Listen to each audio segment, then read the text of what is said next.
Good morning, everyone, and welcome. Thank you for joining us on our, I think this is about our third or fourth webinar in the Hive. Our guest, I am Jane Robinson from CTA, and our guest today is Dema Kohen. Dema is the creative spirit at WeAreKidmin, and he also is the chief editor of the What's for Dinner magazine. We promised you we're going to talk about a new family resource today, and I feel very privileged to be able to talk with Dema about his What's for Dinner magazine. We've got a couple of issues here that we're going to focus on, and I know you'll really enjoy our conversation. It's a delight to talk with him. Welcome, Dema. Yes, thank you, Jane. Good to be here. We are glad to have you. So I said we're talking about the What's for Dinner magazine. I've got one issue here. I even have pages marked to talk about later, but you can see it looks very fun and energetic. And I would just love for you to talk about how you decided on that name and really what do you intend this magazine to accomplish? This magazine was released in June of 2023. The first issue went out, was very well received. And the question, what's for dinner? It's probably one of those constant questions that families with young kids hear maybe once a week, maybe more often. It's like one of those questions that you know it's going to pop up, yet so many times it just catches us off guard, like, oh, we didn't take time to figure out. And so parents quickly like, oh, what are we going to do? Is it going to be a pizza night? Are there any leftovers that we can warm up? And whether they were ready or not, dinners just happen because we're responsible for the survival of our children. Mm-hmm. And so I started thinking about feeding the soul of a child, the faith of a child. And I thought sometimes that's just how it is. Parents are busy, they're overwhelmed, overscheduled, overcommitted. And sometimes we don't have energy or put too much thought into a spiritual upbringing of our kids. And so it's like one of those, like, so what's for dinner? We are hungry. Like, we are not prepared, but it has to happen. And I just wanted to provide a resource for busy 21st century families that they can just get into their hands, whether they're on a car ride, whether they're going on vacation, on an airplane, or sitting around the dinner table. And no matter where you open the magazine, there is something that draws you in immediately. Like, you can start a conversation that's heart to heart right away. So that was the heart behind the name. Just like we are often not prepared with the dinner, but it happens.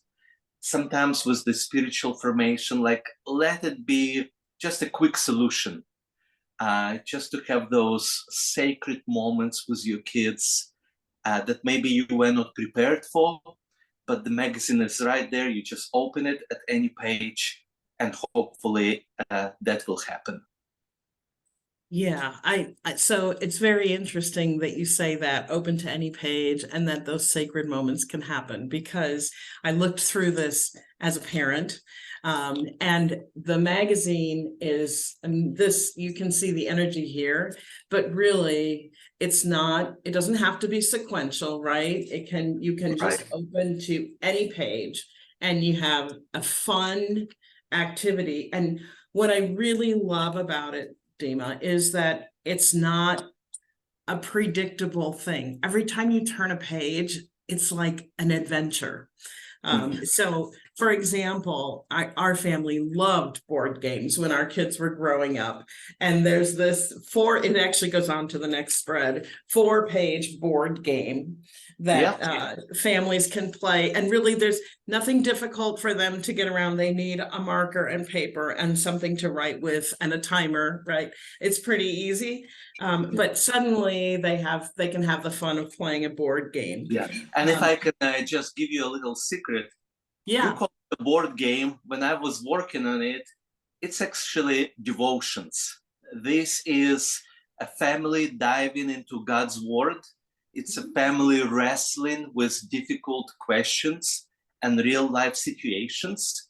But I just wanted to diffuse the word devotions and just present it in a way that just irresistible. Like, hey, there is a board game. Bring the die, let's play. And without knowing it, they're learning, they're connecting. There are some fields where they land and they take time to pray or to worship or to discuss a Bible passage. But that's what I was talking about, having that what's for dinner mentality. You were not spending a lot of time preparing for it, but faith formation just happens very spontaneously and organically. And I wanted to make it child driven, because so many times parents are tired, but they will not be tired to play a game. I think any parent, no matter how tired you are, you'll have enough energy. Oh, play a game? Yes, I will. But little do they know, they're actually going to be growing in faith together. So I'm glad you noticed it and it captured your attention. I just don't want the church leaders to be fooled. This is more than fun and games. True. There is a lot of heart, there is a lot of intentionality, and it's all just to draw busy families into those God moments that were unplanned, but they can happen, and suddenly nobody wants to leave the dinner table because the conversation took a very deep and profound direction that they were not expected. Exactly. I love that. Thank you. You say it so well. So let's talk about this page of missions. So when you open it up, it looks like a coloring page, right? Right. But go ahead and talk more about it. Yeah, it's color your world with kindness, and something that children's ministry leaders need to know, that each issue of the magazine is themed. So the first issue that you're holding in your hands is all about kindness. The second issue is all about prayer. The third issue that's coming up in the next week is all about Advent and Christmas. So every activity points to that theme. And one more distinction is that everything in the magazine points to Christ and connects families to the Bible. That we are not just saying, hey, just be kind. Like, it's good to be kind. But we are saying, no, kindness is the reflection of God. This is the heart of God. This is the fruit of the Spirit. We cannot be fully kind like God without the empowerment of God. And there is a beautiful picture at the end showing the cross of Christ, and the Bible verse that it's God's kindness that leads us to repentance. So everything is under umbrella of a theme, but it all is tied to the Bible and also points to Christ.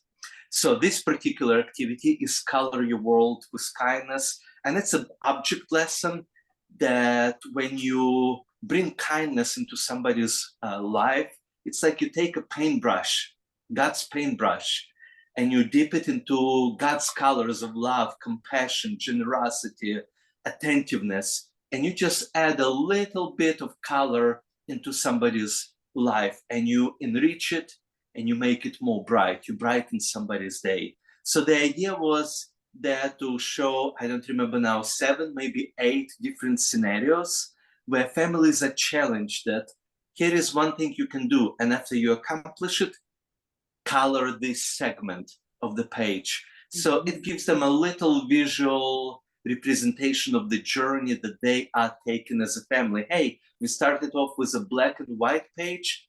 As a family, we identified families or people in our little world that could use some encouragement, some love, and we are, by doing that, we colored their world.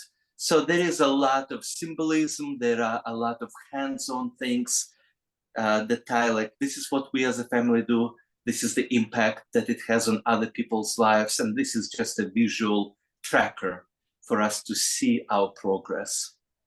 I agree. And I want to thank you for the thoughtfulness that you put into the things. So, for example, make someone feel remembered. That is a beautiful thing. You know, you could have kids that are far away from grandparents and they could say, I'm going to let grandma know I'm thinking of her. Yeah. And so it's just more than, share your toys with someone, Right. which is so typical of things that you see for kids. Make someone feel at ease. So in order to do that, they've got to look around. They've got to think about who might not be feeling at ease. I just think it's so thoughtfully done. I really appreciate that, Exactly, Dema. exactly. And that's the whole mission of the magazine, is not to give families pre-packaged answers or solutions, but actually to make them think for themselves and to arrive to their own decisions and sometimes opinions, and also to stimulate a lot of conversation between parents and children. And that's why there are no easy answers there. Like you said, make somebody feel welcome, or make somebody feel remembered, make somebody feel celebrated. And they need to stop and think, so what does it mean? Like, when do I feel remembered? When do I feel included? And so they have to process the inner world. And then, so who could we give this gift of being remembered, to being welcome to together as a family? So yes, there is a lot of intentionality, and definitely a lot of room for brainstorming, elaboration, because I want the magazine to be a bonding time between parents and children, so that it's like a little adventure that they go on together with every page that they turn. Okay, let's talk about adventure. In the beginning, you open up the cover of the kindness issue, and there's a riddle. How fun is that? I am something that everyone can give, yet I cannot be bought or sold to live. I spread warmth like the sun on a winter's day and make the world a brighter place in every way. What am I? And then the answer is kindness, and that's what the whole issue is about. It's just so fun. I love those little touches. And then on the next page, there's a QR code, and then throughout the book, but that's the first one, with a family-friendly playlist. I mean, how Right. fun. So I love those little touches. It's just you bringing your gift of creativity to families in a way that makes this an adventure. And I mean, parents, I think, would be so thankful to have this be something that children anticipate and have fun doing. And Yeah. you've just put a lot of touches in here for that. Thank you. Yeah, if I can share from the journey of creating it, as I was working on the magazine, I reached a point where, and I remember exactly, there was a point where I was working on the magazine on the very first issue. And then it's almost something switched in me, and it's like, this is not a project. It's like this magazine became an entity. Like, it has its own name, it has its own style, its own look. It's almost like its own identity. And so instead of working on the magazine, then it became working with the magazine. So like, what all do you want? Almost like this conversation, like what should be included? And it was so interesting when I showed the magazine to my almost 10-year-old son, and he went through the pages before it was sent to the publisher and said, Daddy, I don't like that page, and that page. I don't think they go well with the magazine. Okay. And I took it to heart from like, Yes. this is the age of kids that will be reading this magazine. And he explained to me why he felt some of the pages and activities did not go like, so he already is discerning the identity of this magazine. And as much as it hurt me, because I poured hours into creating those 4 pages, I said, you're right, Max. I removed them. And one of the things that came, you know what, this magazine needs more laughter. Like, it needs something that just would make children chuckle and smile, that maybe has no practical or even spiritual purpose, but let it be fun. That's why, like, if you, in every issue, like here, it's on page 3. this is like a completely useless page because all it says, it's like if you are stranded on a deserted island, all you need is a What's for Dinner magazine to survive. And then it gives you 7 scenarios how you can use the magazine, and they're silly, and but it's just fun. And when my son saw it, he was laughing, and that was it. I just wanted the magazine to be funny, and like, yeah, you can build a raft, you can swipe mosquitoes with it, like you can use it as a looking glass, things like that. In the second issue, like how can you use a magazine if aliens are trying to abduct your family? Yeah, Again, so I love yeah, that one. It was so yeah. much fun. And again, it's like one of those things, there is no real reason for it to be there, but it's like I listen to the heart of the magazine, and the magazine says, I just want more laughter on my pages. So I thought, okay, in every issue, we're just going, at least one page, gonna be silly, because that's what childhood is. It's a play, it's giggling, it's just being spontaneously funny and silly, and it doesn't need to have like a bigger purpose than just that shared moment.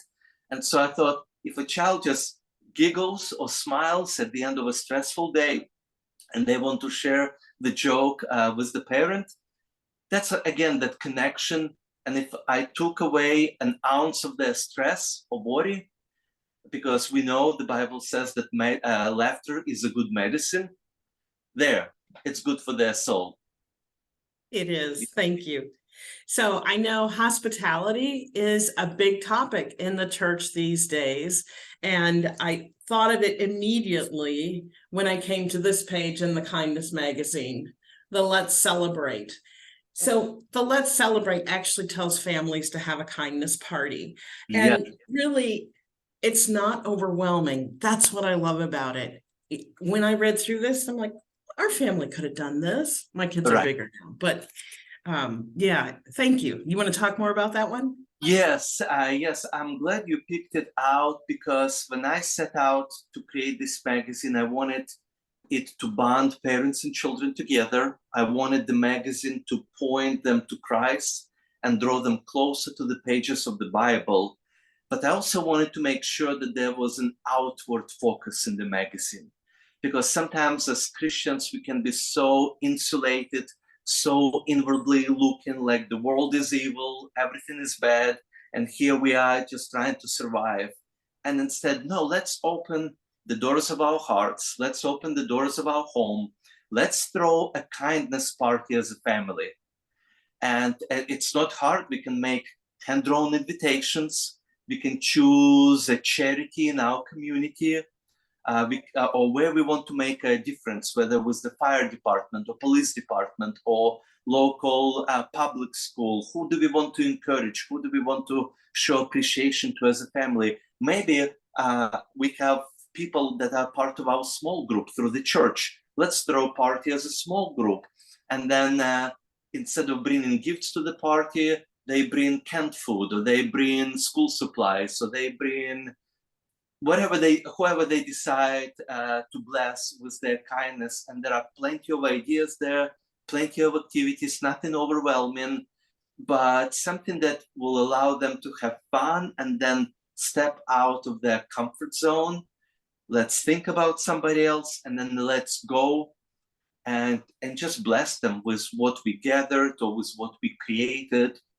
As a matter of fact, November 13 is World Kindness Day. This is a day in the year when through the world people celebrate kindness. And that's an email I sent yesterday to the children's pastors, and my email is saying, hey, if you're looking for a way to do something either midweek together as a church, or encourage your families to do an outreach, or maybe even host an alternative to Trunk or Treat, because every church in town does Fall Fest or Trunk or Treat, why don't you host a kindness party where families, or even as a church, you can adopt somebody or pick a family, pick a cause in your town, and you come together. There are plenty of games in the magazine, plenty of activities that you can celebrate kindness, celebrate God's heart of love and compassion towards us, but then make a tangible difference in somebody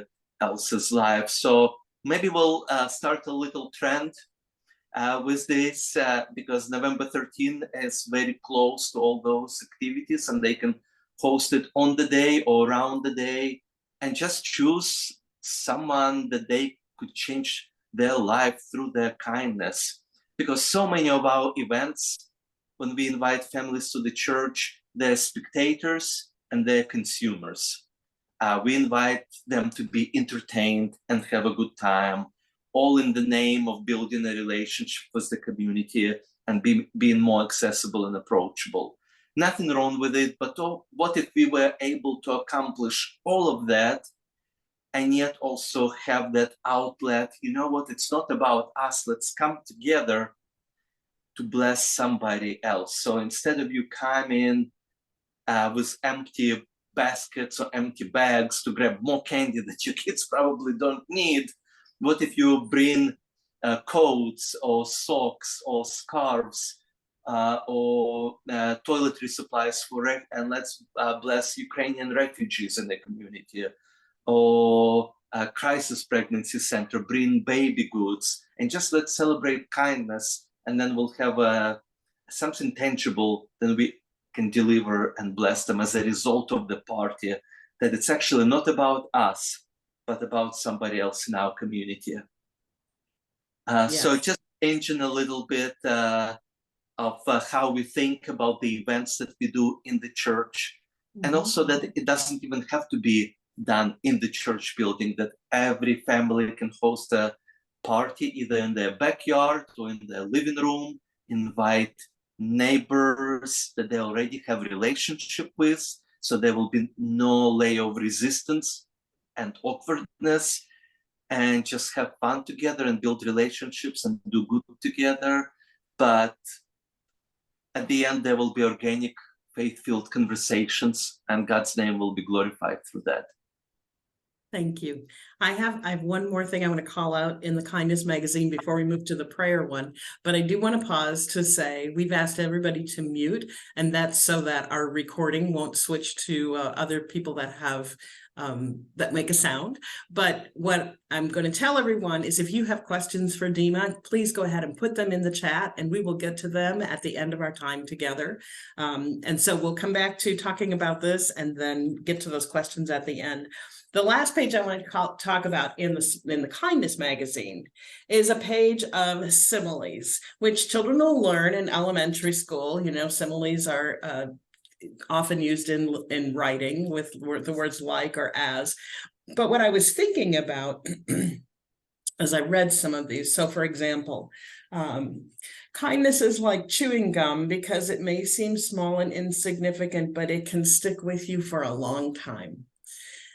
Okay, that just opens up the child's imagination, right? And I can totally see driving the van and hearing from the back seat as somebody's looking outside, hey mom, kindness is like, and they would have another thing that it's like. Yeah. And this whole page is so varied. I think it gives them a lot of different ways to think about that.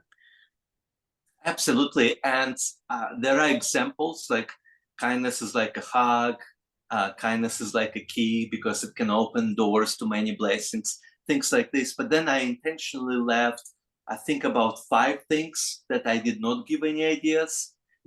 Again, it's to create those conversations, whether it's in the car, on vacation, around the dinner table. Oh, kindness is like a blanket. How is it like a blanket?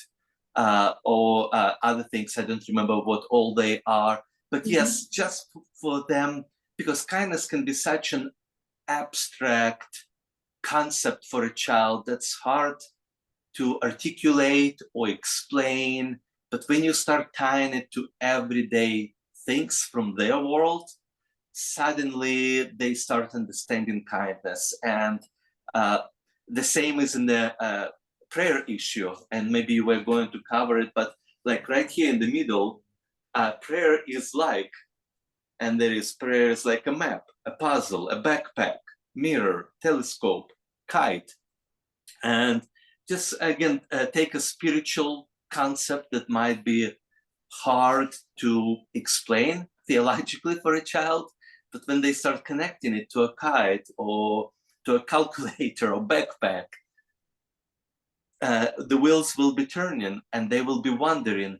And that's the whole idea of the magazine, to make children think, because I feel our children, especially the children brought up in Christian homes, they need to pay the price for their faith, because many times it's their parents' faith that they have. It's a borrowed faith. They believe because, well, mom and dad, they told me it must be so, but they never appropriated it. They never made it personal. And that's why I think we've seen this trend of so many children walking away from faith after they leave high school and go to college. But I think the root problem is it never was their faith to begin with. They were agreeing with their parents' beliefs. They were kind of accepting them, going along, but they never stopped to figure it out and like really own it. And part of owning it is asking questions, is deeply thinking about things, and that's part of that exercise. Like, so how is prayer like this and that, or how is kindness like that?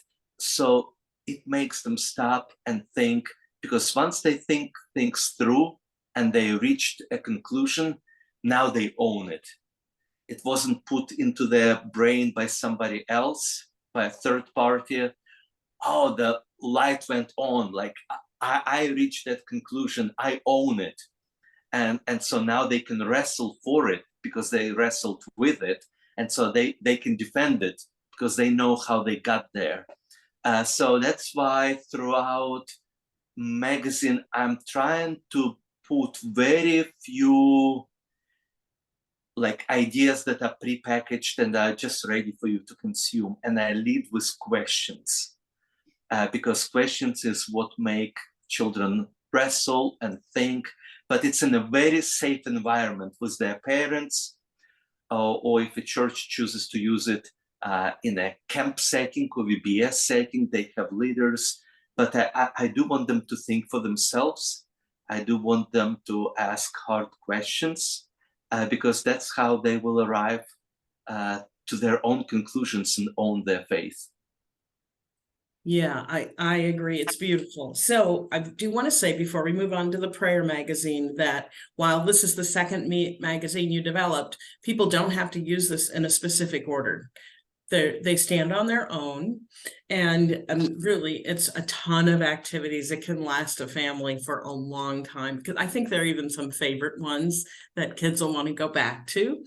In the prayer magazine, you pointed out that there is that center page that has the similes. So there are some things that are the same, but now with a new focus because of the new topic. But then there are also new and different things. So for example, the prayer magazine has 7 lessons about prayer. Do you want to talk about those? Yeah, you know what? It's called With Christ in the School of Prayer. And we took some liberty, and my artist, the precious lady in Ukraine, in a war-torn Ukraine, like every single illustration about this, everything is made by hand in this magazine. Everything is hand-drawn, and she's doing this during sirens, during power outages, in a lot of turmoil and stress. That's one of those hidden gems of the magazine, that it's like beauty and richness coming out from a place of destruction and a place of despair. So it's just one of those things that means a lot personally to me. But I just wanted to have fun and imagine, like, if Jesus was a school teacher and he was teaching a lesson in prayer. So we looked at the life of Jesus, and we drew 7 lessons on prayer from Jesus. Praying according to God's will, persistent prayer where you don't give up, and many others. But we just picture Jesus as an art teacher, as a science teacher, as a phys ed teacher, very reverently. So we are not like making fun, Right. but just as an imagination, like if Jesus were to show up and be a teacher right now, what would the classroom be? And each lesson follows just a little pattern, like this is what Jesus taught us about prayer, being persistent or surrendering our desires to the will of God. So we start with Jesus, and then there is a journey, and then how it can apply to our life. Mhm. And so there are 7 lessons, but interestingly enough, they are not very different from the Kindness magazine, because in Kindness magazine we have, let me open it here, becoming more like Jesus. And so it's presented a little bit different, but remember I told you every magazine, Jesus is the hero. That was a big deal to me. We are not just talking about kindness because it's a good thing to talk about. So there are 6 situations here on the left, how Jesus showed kindness through his life. And then 6 situations, how children can be like Jesus and can imitate. And actually, families are supposed to connect a scenario from Jesus' life to a child's life. So yes, even though we use the classroom setting in the prayer magazine, they're identical in the sense that we want to make Jesus the hero of the magazine. So whether we are learning lessons about prayer through a fun classroom setting, or we learn lessons about kindness, we start with Jesus, because that's who we want to be like Christ. Thank you. I'd love to go through each one of these activities and talk, but we're going to run short on time. So the last one I'd like to talk about is the prayer interviews. So there are 3 steps for prayer interviews. Number 1, finding the right person, and you talk about how to think about the right person, setting up the interview, and then getting ready for the interview. And then you even have interview questions. So like there's really nothing difficult for the parents to do except talk through this with the children and let them go on it. So do you want to talk a little more about that one? Yes. The idea behind this is really to expand a child's spiritual circle. They interact with their parents. They watch their parents' prayer life, and it might be inspiring or it might be hidden. They might even not be aware that their parents have a prayer life, because like when we read the Bible and pray, sometimes we say, well, it's my quiet time, like I need to do it in my prayer closet. And that's a shame, because our children are losing out on a modeling. So what does a vibrant prayer life look like? And so with conducting prayer interviews, I wanted to encourage children to expand their spiritual circle and give them a model, like here is how you can find people, here is how you can set up an interview, and here are just 11 questions that you can ask somebody about their prayer life. You can start with your grandparents, you can set up an interview with your pastor, with your Sunday school teacher, with somebody that you look up to. But the idea is for them to normalize asking spiritual questions, like having God-centered conversations, and have fun with it and go with an open heart as a learner. And but also some of these questions are very intimate, like have you ever faced challenges or doubts in your prayer life? How did you overcome them? Like, we want this to be a very realistic, down-to-earth conversation where somebody can say, yeah, there was one time I was praying and it seemed like God was not paying attention, and this is how I felt. And yeah, for a while I even shut my heart off from God. Like, we want parents to hear, we want children to hear real questions, because what it does, it prepares them for those times. Man, I feel disappointed by God. Like, I've been praying and praying, it just never happens. What's wrong with it? Is my faith not enough? Is it not according to God's will? And sometimes they just keep it inside. whether they're too ashamed or too afraid to bring it up. And so I just wanted to take a proactive approach. Well, let's normalize wrestling with some of these things, talking about some of these things. And so the interview was just a very easy avenue. Like, let's just talk. Let's take 5-10 minutes of somebody's life.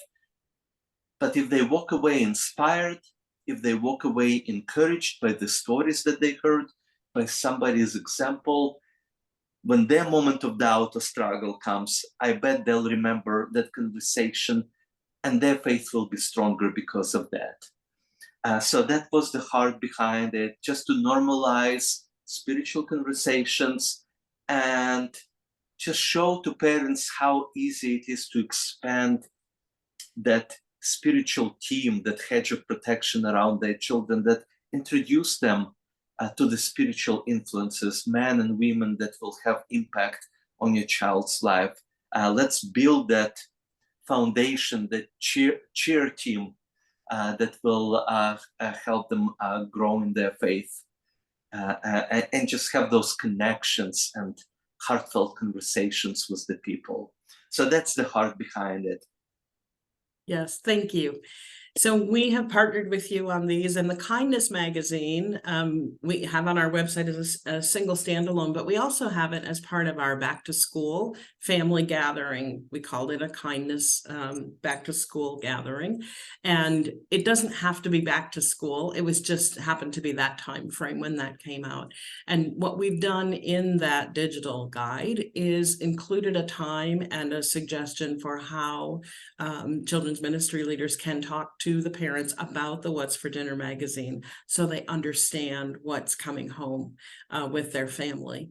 And we recommend that they send one home per family. And then you mentioned earlier at the very beginning, and I'm going to now, that the next one is about Advent and Christmas, and the topic is love. And we have worked together to make it work for our Love Came Down Christmas theme for children. So we have a family adventure activity pack with an hour and a half, 2 hours of things that kids can do at church. Maybe it's a parent's day out or a Sunday afternoon. And in that one, we have the Love magazine that will be coming out. I think it's at the printer even right now. And so it can go home then with families, and it's for the month of December. So they have a nativity that they'll build from the CTA things, and then the What's for Dinner Love magazine. So there will be a lot of family resources that are easy for children's ministry leaders to get into the hands of parents in a way that it's not a burdensome thing, but rather, I think, something that they'll be grateful for. So I'm excited about that and appreciate the partnership with you. Yes, thank you. I appreciate you seeing value in the magazine and incorporating it into your kids. So I feel honored to be a part of that. Okay. We don't have any questions so far in the chat. I'll give you a one more second or so. If you have a question that you wanted to ask, please type it into the chat, and I'd be happy to ask those of Dema.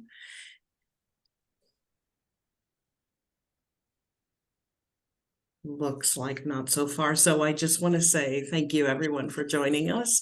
And Dema, thank you for not just joining us today, but I mean, I appreciate your time today. But I want to say thank you so much for what you have brought to families here. I think it's a beautiful blessing, and it's going to be fun and exciting. Thank you. Have I a blessed can't day, imagine everyone. doing anything else. Thank you. Have a blessed day. Goodbye. Well, thank you so much. Blessings to you.